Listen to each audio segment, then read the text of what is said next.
In the news tonight, as Russia announces a new pause of airstrikes in the Syrian city of Aleppo for 10 hours, the UN says it does not have the security assurances for sending aid into the city.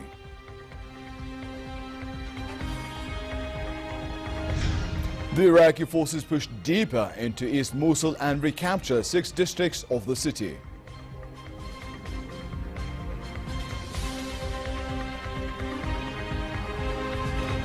And the Governor General of Canada says his country will continue to provide Palestinians with aid.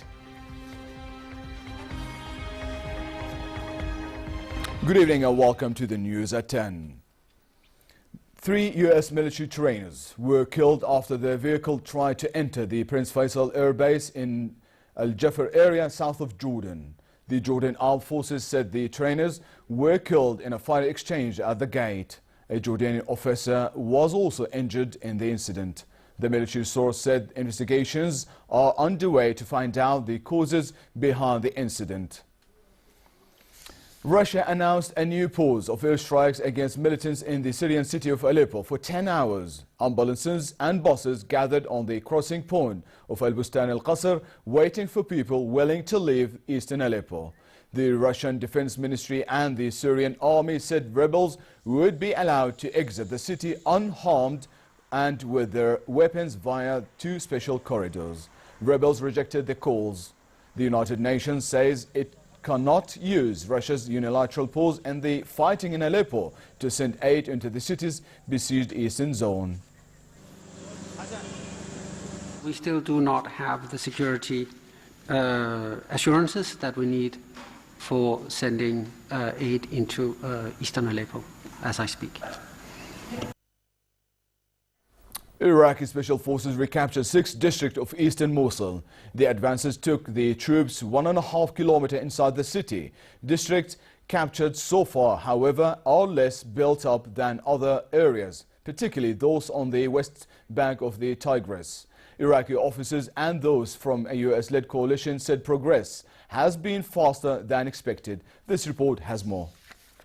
Iraqi forces recaptured 6 districts of eastern Mosul Friday, expanding the Iraqi army's foothold in the Islamic State bastion a day after its leader told his jihadist followers there could be no retreat. Territory taken by the government still amounts to just a fraction of the sprawling city, which held 2 million people before it was captured by Islamic State in 2014. But against this backdrop, there are still signs of joy. Some Iraqis fleeing Mosul are reunited with family members at a refugee camp. Years of turmoil end in a moment of joy, at least for some. This is my family. These are my people. I cannot describe the feeling. Even my voice fails me. I've lost my voice. I have not seen them for 2.5 years. They left in the beginning of the crisis, but I stayed in Mosul. This was our fate. It was terrible. Islamic State fighters have been ordered to stand their ground, with leadership calling for, quote, total war. Mosul is by far the largest city under Islamic State control. The battle to drive out the fighters has prompted the biggest ground operation in Iraq since the U.S.-led invasion in 2003. And it will help decide Islamic State's fate in Iraq, a group that has defied the world for 2 years. Also in Iraq, Daesh terrorists killed hundreds of people, including 50 deserters and 180 former Iraqi government employees around their stronghold of Mosul. A UN human rights spokeswoman said the terrorists transported 1,600 abducted civilians from the town of Hammam al-Alil to Tel Afar, possibly for use as human shields against airstrikes. They also took 150 families from Hammam al-Alil to Mosul.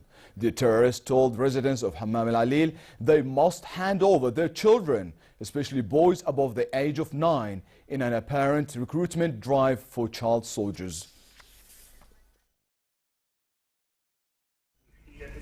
We don't have exact numbers, but what we do know is that ISIL has been ordering the residents of Hammam al-Alil city, for example, to hand in, to surrender all children who are aged at least 9 or 10. to the group. And apparently they've also been using loudspeakers mounted at the back of pickup trucks or at the back of vehicles, and threatening severe punishment for families that do not comply with their order. Palestinian President Mahmoud Abbas welcomed the Governor General of Canada, David Johnston, who is on an official visit to the West Bank. During a joint news conference, Abbas said that Israel needs to stop its occupation in order to achieve a two-state solution with the Palestinians. Johnston said Canada would continue to provide Palestinians with aid. Canada's role in providing the direct aid which helps the Palestinian people in their particular situation. The investment is about $65 million a year. It's directed to stability, to security, to assistance with the civic authorities for law and order. It's directed into economic development, particularly innovative ways to bring about prosperity.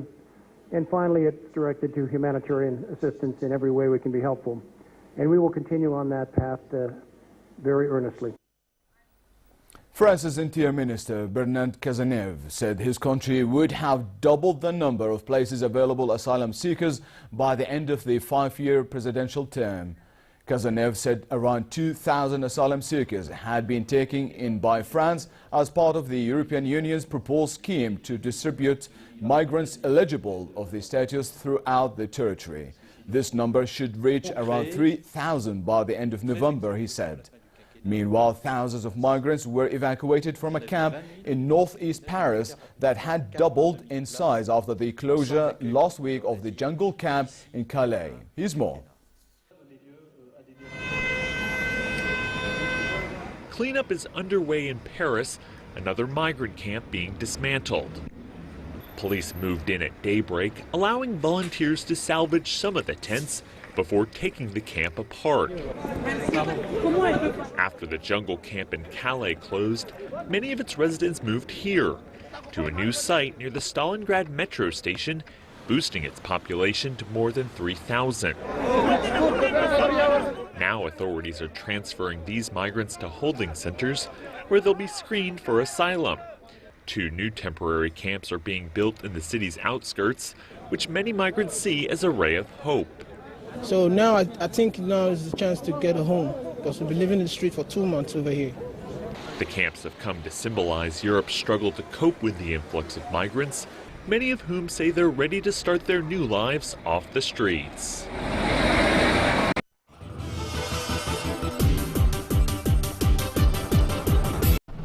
Usain Bolt is set to race in Australia for the first time in his career after it was confirmed the 9-time Olympic gold medalist will take part in the inaugural edition of the Nitro Summer Series in February.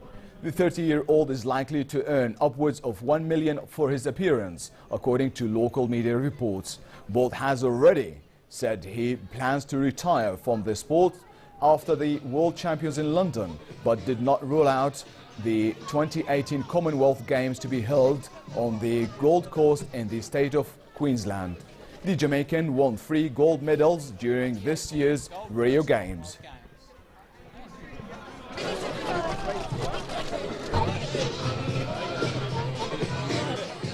And finally, looking at the weather forecast, cold across many regions tonight while remaining fair in the Jordan Valley and the Dead Sea. Winds will be southwesterly moderate. Tomorrow it will be pleasant across many areas with a high of 29 degrees in the Dead Sea. The Gulf Aqaba should expect mild conditions tomorrow with northerly moderate to brisk winds and somewhat choppy seas. Next are the lows and highs for tonight and tomorrow.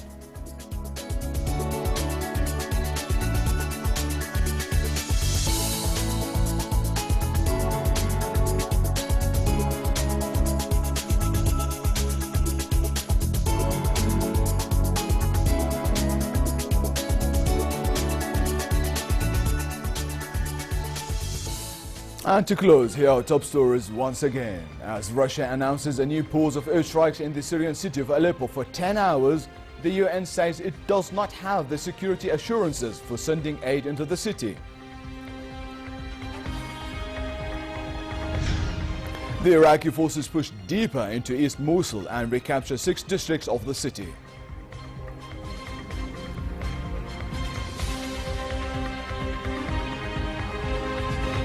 And the Governor General of Canada says his country will continue to provide Palestinians with aid. And with that, we come to the end of tonight's news. Thank you for watching and have a good night.